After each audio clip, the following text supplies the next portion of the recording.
நாம் கர்த்தருடைய வார்த்தைக்குள்ளாய் நாம் கடந்து செல்வோம். இன்றைக்கு நாம் ஜெபத்தை பற்றி கவனிக்கப் போகிறோம். இந்த ஜெப நாட்களிலே நாம் ஜெபத்தை குறித்து கவனிக்கப் போகிறோம். நம் அனைவருக்கும் ஜெபம் என்றால் நன்றாக தெரியும். எப்படி ஜெபிக்க வேண்டும், ஜெபம் என்றால் என்ன என்று சொல்லி நமக்கு தெரியும். ஆனால் ஜெபிக்கிறோமா என்பது தான் கேள்வியாக இருக்கிறது.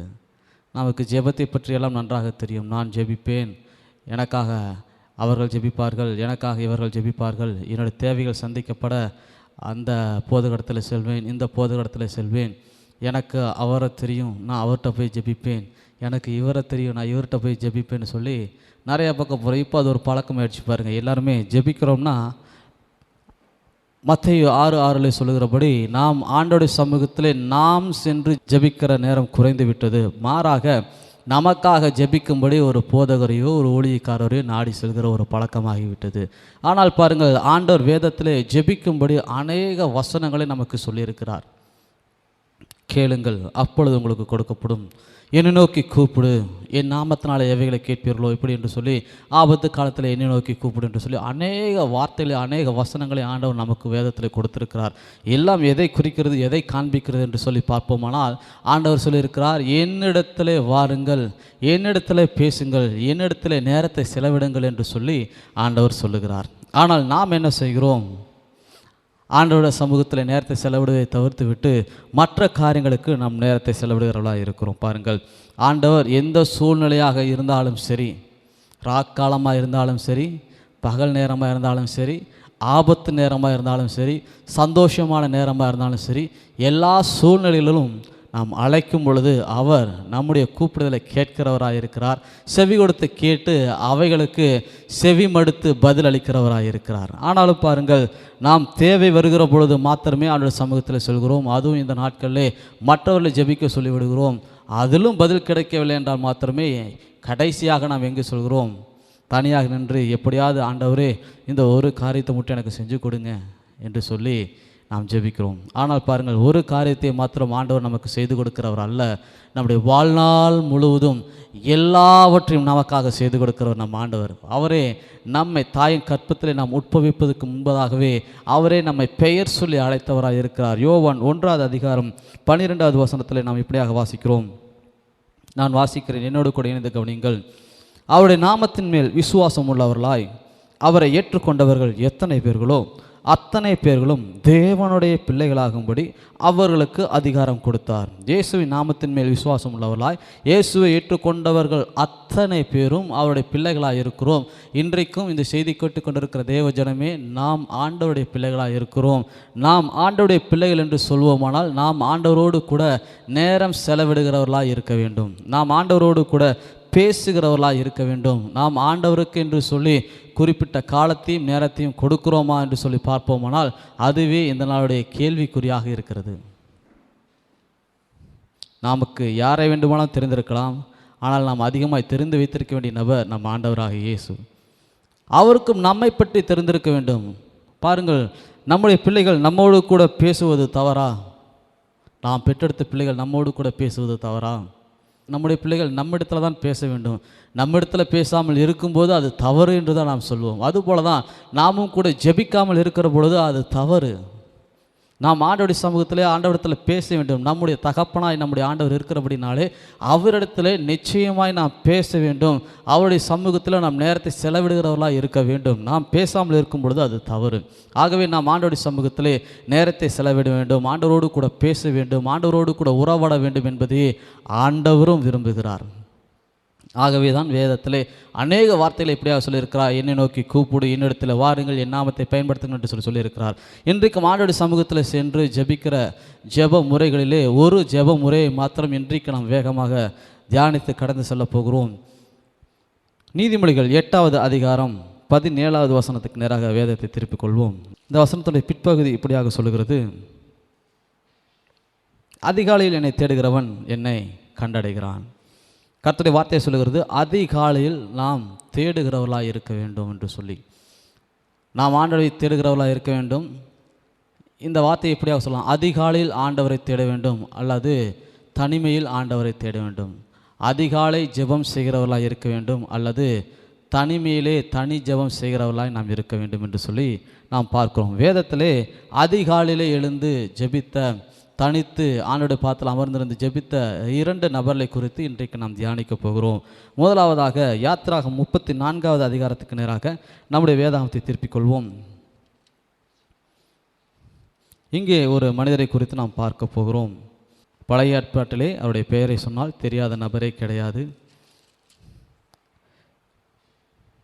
மோசேயை குறித்து நாம் பார்க்க போகிறோம். 34வது அதிகாரத்தினுடைய முதல் 3 வசனத்தை நாம் வாசிக்க போகிறோம். அதற்கு முன்பதாக இந்த வசனத்துடைய சூழ்நிலையை நான் உங்களுக்காக சொல்லிவிடுகிறேன்.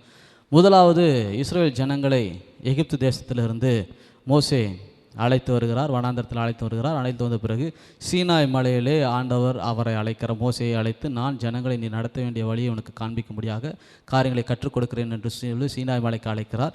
சீனாய் மலைக்கு மோசே செல்லும் பொழுது அவர் கற்பனைகளே ஆண்டவர் 10 கட்டளையில் அவருடைய கரங்களை கொடுக்கிறார். அதை பெற்றுக்கொண்டு அவர் 40 நாள் கழித்து மலையிலிருந்து கீழே இறங்கி வருகிற பொழுது நடக்கிறது என்று சொல்லி பார்ப்போமானால், கீழே இருக்கிற ஜனங்கள் எல்லோரும் 40 நாளாயிற்று மோசே மரித்து போனார் என்று சொல்லி மோசையை எதிர்பார்க்கிறதை நிறுத்திவிட்டு அவர்களாகவே ஒரு விக்கிரக சுரூபத்தை உண்டாக்கி அதை வணங்க ஆரம்பித்து விடுகிறார்கள். மோசே அதை பார்த்த பின்பு அவர் தன்னுடைய கரங்களில் இருந்த அந்த கற்பனைகளை தூக்கி உடைத்து எறிந்து ஜனங்கள் மீது கோபப்பட்டு பேசுகிறார்.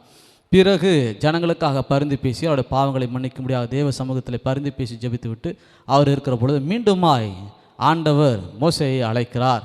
சீனாய் மலைக்கு எரிவா என்று சொல்லி அழைக்கிறார். அந்த பகுதி தான் இந்த 34வது அதிகாரத்தில் நாம் வாசிக்கிறோம். முதல் 3 வசனத்தில் நாம் வாசிக்க போகிறோம். மோசேயை ஆண்டவர் எப்படி வர சொல்லுகிறார் என்று சொல்லி நாம் பார்க்க போகிறோம். சேர்ந்து வாசிப்போம். 1, 2, 3 வசனத்தை நாம் வாசிப்போம். யாத்திராகமம் 34 1, 2, 3. கர்த்தர் மோசேயை நோக்கி, முந்தின கற்பலகைகளுக்கு ஒத்த 2 கற்பலகைகளை இழைத்துக்கொள். நீ உடைத்து போட்ட முந்தின பலகைகளில் இருந்த வார்த்தைகளை அவைகளில் எழுதுவேன். விடியற்காலத்தில் நீ ஆயத்தமாகி சீனாய் மலையில் ஏறி அங்கே மலையில் உச்சியில் காலமே என் சமூகத்தில் வந்து நில். உன்னோடே ஒருவனும் அங்கே வரக்கூடாது, மலையில் எங்கும் ஒருவனும் காணப்படவும் கூடாது. இந்த மலையின் சமீபத்தில் ஆடு மாடு மேயவும் கூடாது என்று சொல்லி கர்த்தர் சொல்லுகிறார். மோசேக்கு அவர் சொல்லுகிற வார்த்தை இந்த 3 வார்த்தையை பார்ப்போம். பாருங்கள், மோசேயை பார்த்து அவர் சொல்லுகிறார். 2வது வசனத்தில் பிற்பகுதி சொல்லுகிறது, காலமே எழுந்து என்று சொல்கிறார். அந்த காலமே என்பதன் பொருள் என்னவென்று சொல்லி பார்ப்போமானால் அதிகாலை என்று அர்த்தம். ஆண்டவர் மோசேயை பார்த்து சொல்லுகிறார், நீர் அதிகாலையிலே எழுந்து என்னுடைய சமூகத்துக்கு வா என்று சொல்லி அழைக்கிறார். இந்த மோசேயுடைய ஸ்தானத்திலே நம்மை வைத்து பார்ப்போமானால் இன்றைக்கு ஆண்டவர் சொல்கிறார், நம்மையும் அழைக்கிறார். அதிகாலையிலே என்னுடைய சமூகத்தை தேடு, அதிகாலையிலே என்னிடத்திற்கு வரும்படி உங்களை அழைக்கிறார். இன்றைக்கும் நாம் அதிகாலையிலே ஆண்டவரை தேட வேண்டும் என்று சொல்லி ஆண்டவர் சொல்லுகிறார். வரும்பொழுது என்ன நடக்கும், எப்படி வர வேண்டும் என்று சொல்லி மோசேக்கு அவர் அநேக காரியங்களை சொல்லியிருக்கிறார். நாம் பார்ப்போம். முதலாவது, ஆண்டவர் மோசேயை அழைத்தார், அவருடைய சமூகத்துக்கு அழைத்தார். எப்படி வர வேண்டும், எப்பொழுது வர வேண்டும் என்று சொல்லி பார்ப்போம்னால் அதிகாலையிலே என்னுடைய சமூகத்திற்கு வா என்று சொல்லி அழைத்தார். இரண்டாவதாக 2வது வசனத்துடைய முதல் பகுதி சொல்லுகிற பாருங்கள், விடியல் காலத்திலே நீ ஆயத்தமாகி சீனாய் மலையில் ஏறி அங்கே மலை உச்சியல் காலமே என் சமூகத்தில் வா. முதல் வசனத்தினுடைய பிற்பகுதி பாருங்களேன், முந்தின கற்பலகைகளுக்கு ஒத்த 2 கற்பலகைகளை இழைத்துக்கொள். நீ உடைத்து போட்ட முந்தின பலகைகளில் இருந்த வார்த்தைகளை அவைகளில் எழுதுவேன். பாருங்கள், வரும்போது எப்படி வரணுமா, ஆயத்தத்தோடு வரணுமா.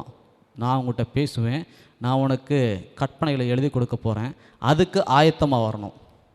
அதிகாலையில் என்கிட்ட வர, நீ என்னிடத்துல பேசும்படி வர, நீ வரும்போது எப்படி வரணும்னா ஆயத்தத்தோடு வான்னு சொல்லி ஆண்டவர் அழைக்கிறார். எப்படி வரணுமா, உனக்கு என்ன வேணும், ஜபிக்கிறதுக்கு ஆண்டவர் சமூகத்தில் வரும்பொழுது என்னவெல்லாம் வேணுமோ அதையெல்லாம் சொல்லி அழைக்கிறார்.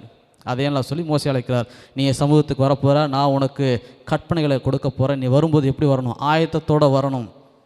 வரும்பொழுது 2 கற்பனைகளை எடுத்துக்கொண்டு வா, வெறுங்கையாக வராத. தொடர்ந்து அதிகாலையில் வரும்பொழுது எப்படி தேவ சமூகத்துக்கு வருவோமோ அதுபோல் ஆயத்தமாகி தன்னை சரி செய்து கொண்டு வரும்படியாய் அவர் அழைக்கிறார். ஆயத்தப்பட வேண்டும். ஆண்டவர் சொல்லுகிறார், நாம் ஆயத்தத்தோடு தான் அவருடைய சமூகத்துக்கு வர வேண்டும், ஆயத்தம் இல்லாமல் என்று சொல்லி ஆண்டவர் இங்கே சொல்லவில்லை. பாருங்கள், ஆயத்தத்தோடு வா என்று சொல்லி மோசேக்கு சொல்லுகிறார். அடுத்த வார்த்தை பாருங்கள், தனிமையில் வா. என்ன சொல்லாருங்க, எப்படி வராங்களா, வசனம் சொல்லுது பாருங்களேன். 3வது வசனத்தில் சொல்கிறார் பாருங்களேன், உன்னுடைய ஒருவனும் அங்கே வரக்கூடாது. 3வது வசனத்து முதல் வார்த்தை சொல்கிறார் பாருங்களேன், உன்னோடே மோசே வான்னு சொன்னார். வர சொல்லிட்டு என்ன சொன்னாரா, உன் கூட ஒருத்தர் வரக்கூடாது. யார் தான் வரணும்? நீ மட்டும்தான் வரணும். நான் உன் கூட தான் பேச போகிறேன், நான் உன் கூட தான் இடைப்பட போகிறேன், உன் கூட நான் தனிப்பட்ட முறையில் பிரத்யட்சமாக நான் இடைப்பட விரும்புகிறேன்.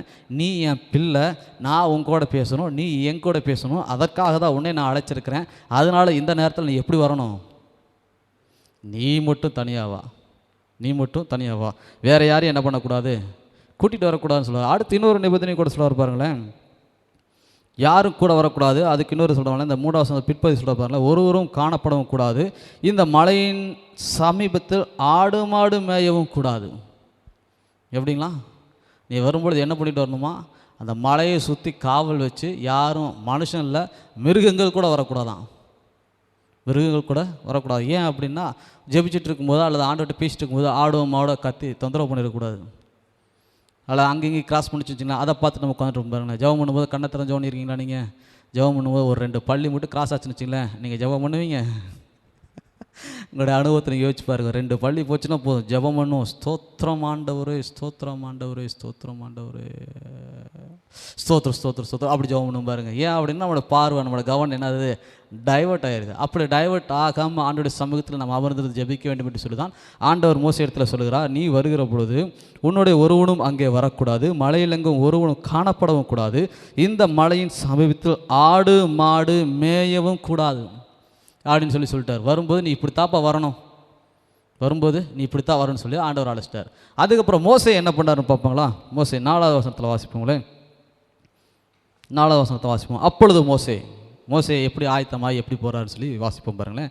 அப்பொழுது மோசே முந்தின கற்பலைகளுக்கு ஒத்த 2 கற்பலைகளை அதிகாலமே எழுந்து கர்த்தர் தனக்கு கட்டளையிட்டபடியே அவ்விரண்டு கற்பலைகளையும் தன் கையில் எடுத்துக்கொண்டு சீனாய் மலையில் ஏறினான். பாருங்கள், மோசே காலையில் எழுந்திரிச்சு போகணுங்க. அப்போ என்னென்னா, அதிகாலமே வாண்டார்.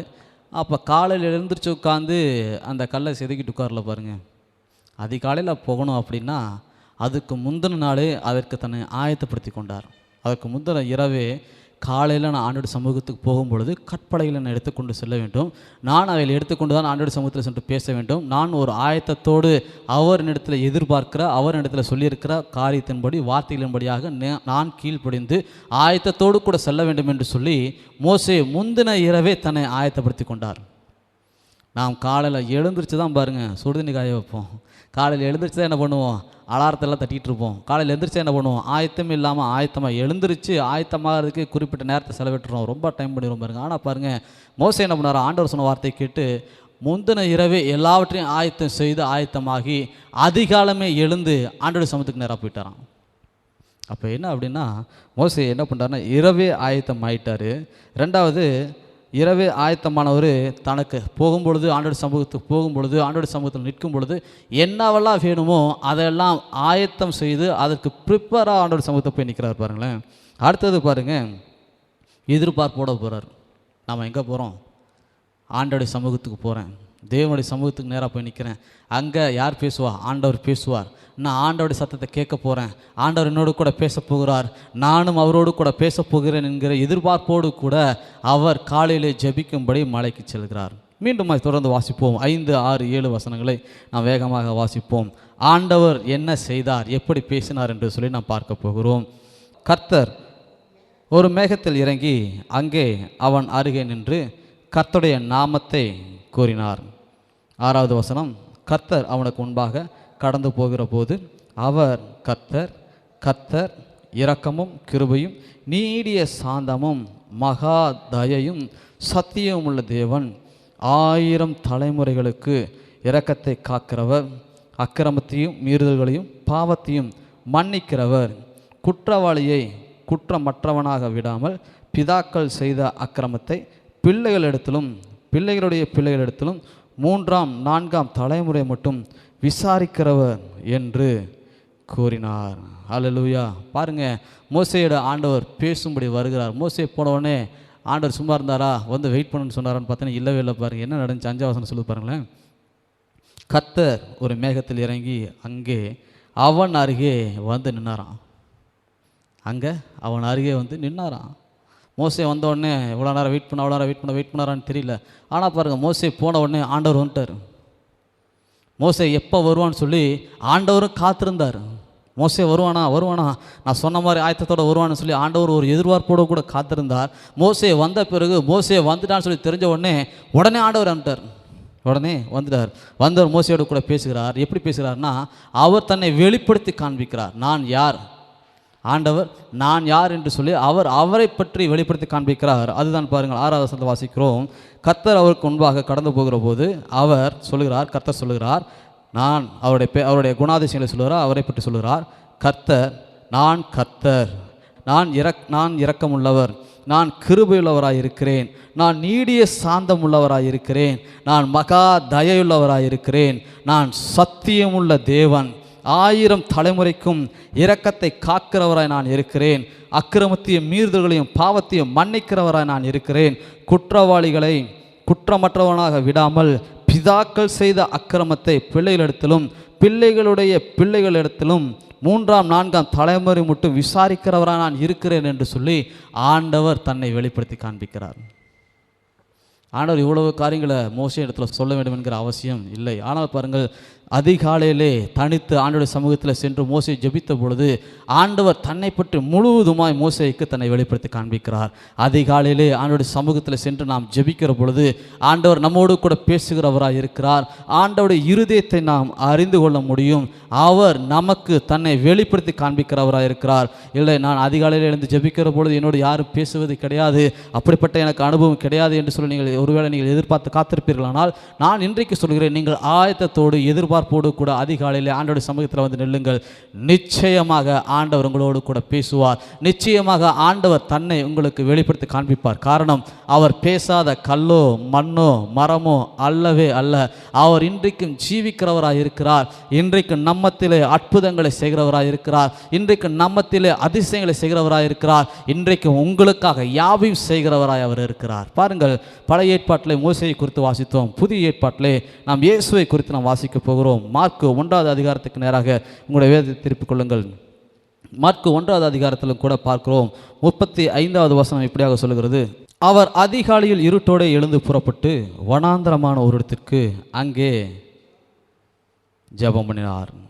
அவர் அதிகாலையில் இருட்டோடு எழுந்து புறப்பட்டு வனாந்தரமான ஓரிடத்திற்கு போய் அங்கே அதிகாலையில் இயேசுவும் பாருங்கள் எங்கே என்ன பண்ணாருங்களா, எனக்கு தெரிஞ்சு இந்த பூமியில் பிறந்த மனிதர்களே ஜெபிக்கவே தேவையில்லை என்று சொல்லக்கூடிய ஒரு நபர்களில் ஒரு நபர் என்று சொல்லுவோம்னால் அது இயேசு மட்டுமே. அவர் ஜெபிக்கணுமா? அவர் ஜெபிக்கணுங்கிற அவசியமே கிடையாது பாருங்கள். ஆனால் அவர் ஜெபிச்சார். இயேசு ஜெபிக்கணுங்கிற அவசியமே கிடையாது, ஆனால் அவர் ஜெபிச்சார். ஏன் ஜெபிச்சார்னா, நமக்காக ஜெபிச்சார். நாம் என்ன செய்யணும், நமக்கு ஒரு முன்மாதிரி ஒரு ரோல் மாடலாக இருக்கணுங்கிறதுக்காக அவர் ஜெபிச்சார். அது மட்டும் இல்லை, எப்பொழுதும் அவர் பிதாவோடு கூட உறவு வைத்திருக்கிற நாம் அறிந்து கொள்ள வேண்டும். நாம் எப்பொழுதும் அவரோடு கூட உறவிலும் தொடர்பிலும் இருக்க வேண்டும் என்பதை அவர் விரும்புகிறார். ஆகவே அவர் அதை நமக்கு செய்து காண்பித்தார். ஆகவே தான் பாருங்கள், 35வது வசனம் சொல்கிறது, இயேசு அதிகாலையில் இருட்டோடு எழுந்து புறப்பட்டு வனாந்தரமான ஒரு இடத்திற்கு போய் அங்கே ஜெபம் பண்ணினார். அதிகாலை என்று சொல்வோமானால் காலை 3 மணியிலிருந்து 6 மணி வரை என்று சொல்லி நாம் பார்க்கிறோம். இந்த நேரத்திலே அவர் சென்றார்.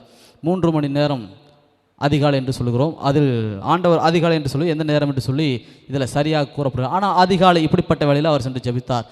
நாம் நம்முடைய வாழ்க்கையில் அதிகாலை ஜெபத்தை செய்யும் பொழுது 3லிருந்து 6க்குள்ளாக ஏதாவது ஒரு நேரத்தில் நாம் ஜெபிக்கிறவர்களாக இருக்க வேண்டும். முதலாவது ஆண்டவரோடு கூட நாம் நேரம் செலவிட வேண்டும்.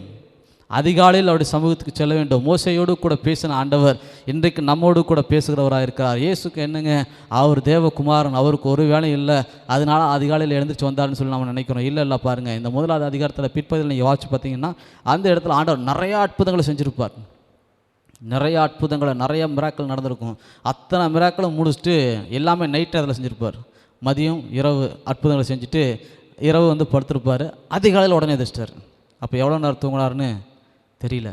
ஆனால் பாருங்கள், இயேசு என்ன பண்ணாராம், தூக்கத்துக்கு நேரம் கொடுக்கல, தூக்கத்தை விரும்பலை, தேவனோடு கூட பேசுவதே அவர் விரும்பினார். தேவனோடு கூட அவர் வைத்திருக்கிற அந்த உறவை ஒவ்வொரு நாளும் தொடரவே அவர் விரும்பினார். ஆகவே அவர் அதிகாலையில் எழுந்து இருட்டோடு எழுந்து வனாந்தரமான இடத்திற்கு தனித்து போய் அவர் ஜெபிக்க ஆரம்பித்தார்.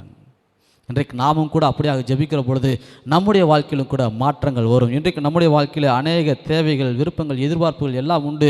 நான் ஆண்டவருடைய சமூகத்தில் சென்று ஜெபிக்கிறேன், ஆனால் என் ஜெபத்துக்கு பதில் வருவதாக தெரியவில்லை.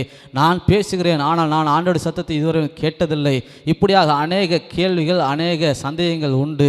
நான் சொல்கிறேன், நீங்கள் அதிகாலையில் எழுந்து ஆண்டவருடைய சமூகத்தில் சென்று ஜெபித்து பாருங்கள்.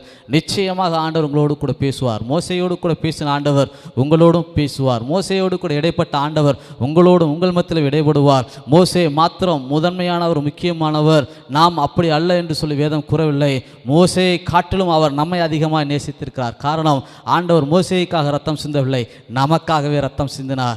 அவர் மோசேய்க்காக சிலுவை சுமக்கவில்லை, நமக்காகவே சிலுவை சுமந்தார். அவர் மோசேய்க்காக பாடுகளை அனுபவிக்கவில்லை, நமக்காகவே பாடுகளை அனுபவித்தவராக இருக்கிறார். ஆகவே நாம் விசேஷமானவர்கள்.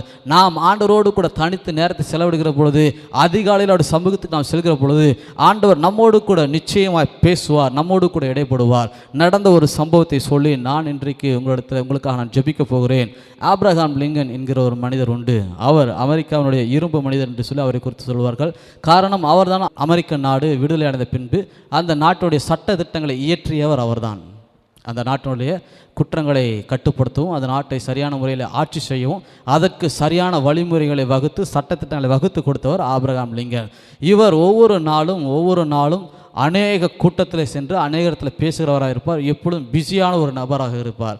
ஒரு தொழிலதிபர் அவரை பார்த்து ஆபிரகாம் லிங்கனுடைய செயல்களையும் அவருடைய எல்லா ஆக்டிவிட்டியும் பார்த்துவிட்டு, எப்படியாவது அவரிடத்தில் சென்று பேச வேண்டும், நான் ஒரு தொழில் துவங்க விரும்புகிறேன், அந்த தொழிலை குறித்து அவரிடத்தில் பேசி ஒரு ஆலோசனை பெற்றுக்கொண்டு வர வேண்டும், அதற்கு அனுமதி பெற வேண்டும், அதற்கு அவரிடத்தில் சென்று பேசினால்தான் வேலை ஆகும் என்று சொல்லி அவர் எதிர்பார்ப்போடு கூட ஆபிரகாம் லிங்கன் இடத்துல அப்பாயின்மெண்ட் கேட்கிறார்.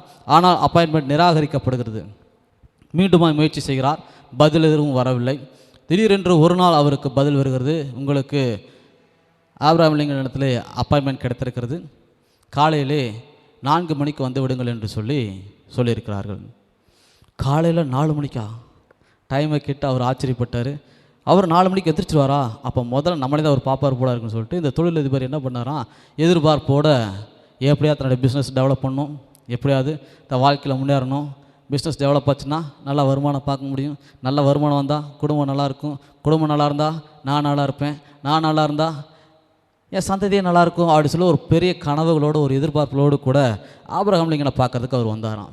வந்த உடனே ஆபிரகாம் லிங்கனுடைய ரூமுக்கும் முன்னாடி சேர் போட்டு அவர் உட்கார வச்சுருந்தாங்களாம். சேரை போட்டு உட்கார வச்சுருந்தாங்க. அவர் வெயிட் பண்ணிட்டு இருந்தாராம். அவர் வந்து வெயிட் பண்ணார். 4 மணிக்கெலாம் வர சொல்லிட்டாங்க. ஆனால் இவர் என்ன பண்ணிட்டாராம், 3:30 மணிக்கே போயிட்டாராம். ஏன்னா அவர்கிட்ட அப்பாயின்மெண்ட் கிடைக்கிறதே பெருசு, அப்பாயின்மெண்ட் கிடைக்கிறதே முக்கியமான விஷயம், அதுவே ஒரு பெரிய பாக்கியம். அது கிடச்சிருக்கு. லேட்டாக போய் இது பண்ணிடக்கூடாதுங்கிறதுக்காக கொஞ்சம் அட்வான்ஸாக போயிட்டார். 4 மணி அப்பாயின்மெண்ட்டுக்கு எத்தனை மணிக்கு போனாரலாம், ஒரு அரை மணி நேரம் முன்னாடி போயிட்டார். 3:30 மணிக்கே உள்ளே போயிட்டார். அங்கே போய் உட்காந்து வெயிட் பண்ண வந்துட்டீங்களா, வாங்க உட்கார வச்சுட்டாங்க. அவர் உட்காந்து அந்த ரூமுக்குள்ளே உள்ளே வந்து ஆபிரகாம் லிங்கன் பேசிகிட்டு இருக்கிற சத்தம் கேட்குது. நமக்கு 4 மணிக்கு அப்பாயின்மெண்ட் கொடுத்துட்டு நமக்கு முன்னாடி வேறு யாருக்கோ அப்பாயின்மெண்ட் கொடுத்துருப்பார் போல இருக்குது. அவங்களோட பேசிகிட்டு இருக்காரு. அவரு கூட பேசி முடிச்சுட்டு அடுத்து நம்ம கூட பேசுவார் அப்படின்னு சொல்லிட்டு இவரும் காத்துட்டே இருக்கிறார். கூப்பிடுவார் அப்படின்னு சொல்லிட்டு டைம் ஆச்சு. கொஞ்சமாக நேரம் ஆச்சு. சரியாக மணி 3:50, 55, சரியாக மணி 4 ஆச்சு. 4 மணிக்கு பெல் அடித்த உடனே அந்த ரூம்குள்ளே இருந்து ஒரு சத்தம் கேட்டுச்சான், கமின், உள்ளே வாருங்கள் என்று சொல்லி ஒரு சத்தம் கேட்டுச்சான். இவர் எந்திரிச்சு நம்மளே தான் கூப்பிட்றாரு, சுற்றி பார்த்துட்டு மறுபடியும் வெயிட் பண்ணாராம். எந்த பதில் இல்லை. மறுபடியும் சத்தம் கேட்டுச்சான், உள்ளே வாங்க அப்படின்னு சொல்லி சத்தம் கேட்டுச்சான். இவர் எந்திரிச்சு கதை வரைக்கும் போயிட்டார். ஆனால் உள்ளே போக ஒரு தயக்கம். ஏன்னா உள்ளே ஒருத்தர் பேசிகிட்டு இருந்தார் இல்லையா, அவர் வெளியே வரல. அவர் வெளியே வரங்கிறதுக்காக காத்திருக்கிறவரில் மறுபடியும் 3ஆவது சத்தம் கேட்டவுடனே சரி போயிடுவோன்னு சொல்லிட்டு தடாவுடன் கதை தண்டு உள்ளே போயிட்டாராம். உள்ளே போனவுடனே அவர் சேரில், அவரோட பொசிஷனில் சேரில் உட்காந்துருக்கிறாரு. சுற்றி பார்க்குறாரு. பார்த்துக்கிட்டே போய் அவர் பக்கத்தில் போய் உட்காராரு. சேரில் போய் அவருக்கு போடப்பட்டிருக்கிற சேரில் அவர் போய் உட்காந்தார். என்ன பேசணும் பேசிகிட்டு இருக்கார். பேசிட்டு திரும்பி பார்த்துட்டே இருக்கார். பேசி முடிச்சுட்டு கடைசியில் அவர்கிட்ட அதை கேட்க முடியாது நேரடியாக. இதுக்கு முன்னாடி பேசல, யார்கிட்ட பேசிகிட்டு இருந்தீங்க அப்படின்னு போய் அவர்கிட்ட கேட்க முடியாது. அதனால் அவர்கிட்ட கேட்க முடியாமல், மெல்லவும் முடியாமல், எதுவும் சொல்ல முடியாமல் என்ன பேசணுமோ அதை பற்றி பேசிட்டு அவர் அந்த அறையை விட்டு வெளியே வந்தாராம். வெளியே வந்தோடனே வெளியே அவருடைய பிஏ இருந்தாராம். பிஏட்ட கேட்டாரான், சார் நான் உள்ளே போகிறதுக்கு முன்னாடி அவர் இன்னொருத்தர் பேசிகிட்டு இருந்தார்ல, நான் உள்ளே போகும்போது அவர் உள்ளதாக இருந்தாரா? அப்போ நாங்கள் பேசினாலும் அவர் ஒட்டி கேட்டாரா அப்போ அந்த நபர் வெளியே வரவே இல்லையே, எங்கே போனார், யார் அந்த நபர் அப்படின்னு சொல்லி கேட்டாராம். அதுக்கு அவருடைய பிஏ சொன்னாராம், இல்லை இல்லை இல்லை, நீங்கள் வந்தது 3:30 மணி தான், அவர் 2 மணிக்கே எந்திரிச்சிட்டாரு. 2 மணிக்கே எந்திரிச்சு ஜெபம் பண்ண ஆரம்பிச்சிட்டாரு. அவர் மனிதர்களிடத்தில் பேசுவதற்கு முன்பதாக முதலாவது ஆண்டவரிடத்தில் பேசுவார். ஆண்டவரிடத்தில் பேசின பிறகு தான் மனிதர்களாகிய நம்மிடத்தில் அவர் பேசுவார். என்கிட்ட கூட தினமும் அப்படி தான் பேசுவார்னு சொல்லி அவர் சொன்னாராம். அதை கேட்டு ஆச்சரியத்தோடு கடந்து சென்றாராம். பாருங்கள், ஆபிரகாமோட வாழ்க்கையோட மகத்தான வெற்றிக்கு காரணம் அவர் தேவனோடு கூட வைத்திருந்த அந்த நல்ல உறவு தான். நாமும் கூட ஆண்டவரோடு கூட நல்ல உறவை வைத்திருக்கிற பொழுது ஆண்டவர் நம்மையும் நம்முடைய வாழ்க்கையும் செழித்தோங்க செய்கிறவராக இருக்கிறார். நம்மையும் அவர் ஆசீர்வதிக்கிறவராக இருக்கிறார். ஆண்டவரோடு கூட உள்ள உறவு நமக்கு முக்கியமான ஒன்று. ஆண்டவரோடு கூட நாம் நேரம் செலவிடுகிறது நமக்கு தேவையான ஒன்று. நாம் இன்றைக்கு ஒரு தீர்மானம் எடுப்போம், நான் ஜெபிக்க வேண்டும், நிச்சயமாக நான் ஜெபிக்க வேண்டும், நிச்சயமாக நான் ஆண்டவரோடு கூட பேச வேண்டும், நிச்சயமாக நான் ஆண்டவரோடு கூட தனிமையான நேரம் செலவிட வேண்டும், அதிகாலையில் ஆண்டோடைய சமூகத்தை நான் தேட வேண்டும் என்று சொல்லி இன்றைக்கு நாம் ஒரு தீர்மானம் எடுப்போம். ஏனென்று சொல்வோமானால், ஆண்டோடைய இருதயத்தை அறிந்தவர்கள் அதிகாலையில் அவருடைய சமூகத்தை தேடுவார்கள். ஆண்டோடைய இருதயத்தின் இயக்கங்களை அறிந்தவர்கள் அவருடைய பாதத்தில் அமர்ந்திருந்து ஜெபிக்கிறவர்களுக்கு தான் அவருடைய இருதயத்தை குறித்து அறிந்து கொள்ள முடியும். வேதத்தில் நாம் வாசிக்கிறோம், ஆபிரகாமை குறித்து வாசிக்கிறோம், எலியாவை குறித்து வாசிக்கிறோம், மோசேயை குறித்து வாசிக்கிறோம். எல்லோருமே ஜெபிக்கிறவர்களாக இருந்தார்கள். இன்றைக்கும் ஆண்டவர் நம்மையும் அவர்களைப் போல ஆசீர்வதிக்க விருப்பம் உள்ளவராக இருக்கிறார். ஆகவே இன்றைக்கு அவர் நம்மை ஜெபிக்கும்படி அழைத்திருக்கிறார். இந்த நாளிலிருந்து நாமும் கூட அதிகமாய் ஆண்டோடைய சமூகத்தில் அமர்ந்திருந்து ஜெபிக்கிறவர்களாக இருப்போம். நாம் யாரும் எழுதுகின்ற கண்களை எப்படி நாம் சேர்ந்து ஜெபிக்கலாம்.